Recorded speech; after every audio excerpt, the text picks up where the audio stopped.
कामचोर देवरानी। एक बार की बात है, सुषमा अपने पूरे परिवार के साथ खुशी खुशी मोहन नगर में रहती थी। उसकी 2 बहुएं थी, पल्लवी और शिवानी। एक दिन दोनों बहुएं रसोई में काम कर रही होती है कि तभी उनकी सास सुषमा उन्हें बुलाती है। अरे बहू, जरा इधर तो आना। शिवानी, जरा जाकर देखना सासू माँ क्या कह रही हैं। दीदी आप ही देख लो ना जाकर, आपको भी तो सुनाई दे रहा है। अरे मैं आटा गूंद रही हूँ ना, तुम चली जाओ। हाँ तो मैं भी तो सब्जी काट रही हूँ ना दीदी। अरे बहू जल्दी आओ। ओह, ये तो जाएगी नहीं, मैं ही जाकर देखती हूँ कि क्या करना है। पल्लवी सुषमा के कमरे में जाती है। जी मम्मी जी, क्या हुआ? शाम को घर पर कुछ मेहमान आने वाले हैं, तो तुम अच्छा सा खाना बना लेना बहू।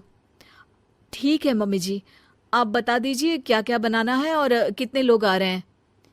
सुनील की मौसी जी और उनका पूरा परिवार आ रहा है। कुल मिलाकर 3 लोग और हमें मिलाकर हुए 9 लोग। तो अभी से ही तैयारी करना शुरू कर दो। और हाँ, घर की सफाई भी कर देना, हाँ अच्छे से। जी मम्मी जी, सब काम हो जाएगा, आप चिंता मत कीजिए। पल्लवी शिवानी को घर में मेहमान आने वाले हैं इसके बारे में बताती है। क्या 9 लोगों का खाना बनाना होगा, घर की सफाई करनी है? बाप रे, सासू माँ ने तो हमें घर की नौकरानी ही समझ कर रखा है। ऐसा नहीं बोलते शिवानी, हम इस घर की बहू हैं और घर के काम करना हमारा फर्ज है। दीदी तो है ही सासू माँ की चमची, जब देखो सासू माँ सासू माँ। मैं तो इतना सारा काम नहीं करने वाली। शिवानी कपड़े लेकर गमला साफ कर रही होती है और चक्कर आने का नाटक करने लगती है। मेरा सर चकरा रहा है। तभी वहां पल्लवी और सासू माँ जाते हैं। अरे बहू, क्या हो गया तुम्हें? मम्मी जी, बहुत तेज सर में दर्द हो रहा है। तुम एक काम करो शिवानी, आराम कर लो। नहीं नहीं दीदी, घर में मेहमान आने वाले हैं, मुझे आपकी मदद करनी चाहिए। अरे कोई बात नहीं शिवानी, तुम आराम कर लो, मैं सब काम कर लूंगी। ठीक है दीदी, अगर आप इतना कह रही हैं तो आराम कर लेती हूँ। शिवानी आराम से अपने कमरे में मैगजीन पढ़ रही होती है। इसे कहते हैं आराम की जिंदगी। इतना सारा काम।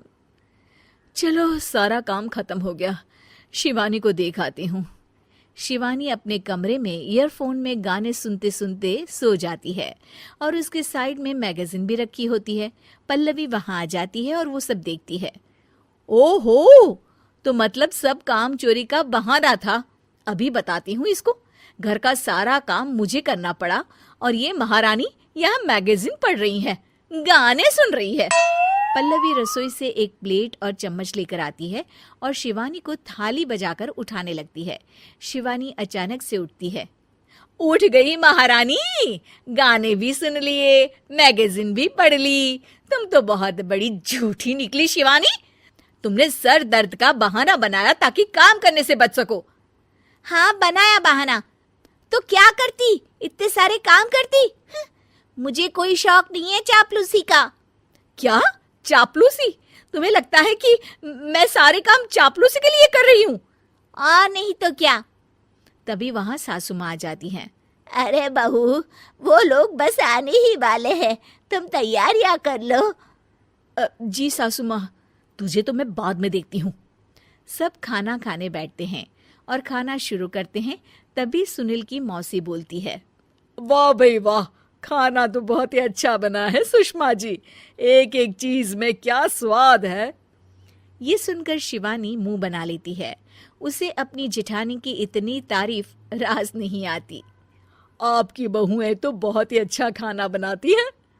हाँ बनाती तो दोनों ही अच्छा है, पर आज ना ये सारा खाना बड़ी बहू ने बनाया है। छोटी बहू की तबीयत ठीक नहीं थी, सो इसलिए।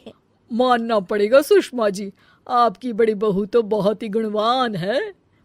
पल्लवी की तारीफ सुनकर शिवानी को जलन होती है। पल्लवी ये सुनकर खुश हो जाती है और शिवानी की तरफ देखकर उसे चिढ़ाती है। कुछ देर बाद मेहमानों के जाने का वक्त हो जाता है। मौसी जी सबके लिए उपहार लाई होती है। वो सबको शगुन के पैसे देती हैं और अंत में पल्लवी के पास आती है। तुम्हारे लिए शगुन का लिफाफा तो है ही, पर बहू तुम्हें एक और उपहार भी मिलेगा इतना अच्छा खाना बनाने के लिए। मौसी अपने सोने के कंगन निकालकर पल्लवी को पहना देती है। ये लो, ये मेरे मनपसंद कंगन है, अब से ये तुम्हारे हुए। धन्यवाद मौसी जी। ये देखकर शिवानी तो पूरी तरह से जल जाती है और गुस्से से रसोई में चली जाती है। तभी वहां पल्लवी आ जाती है और उसे अपने कंगन दिखाने लगती है। देवरानी जी, अब आपका सर दर्द ठीक तो है ना? मुझे लगता है कि अब सर दर्द शुरू हो गया होगा आपका।